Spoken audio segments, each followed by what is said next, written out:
เทือนเสมือนตัวข้าสถานอุรา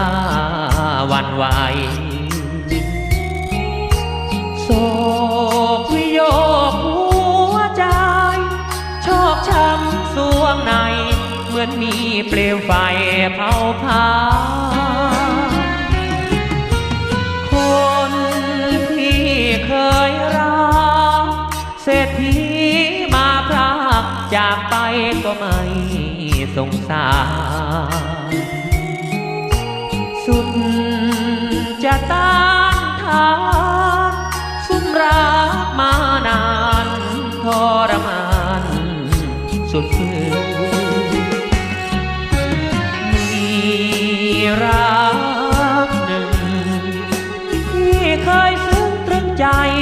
จูบสามวัยควันปทุเธอเอียงอายหน้าเธอคล้ายชมพู่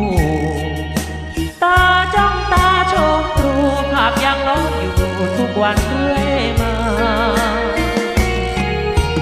ลาก่อนดวงใจ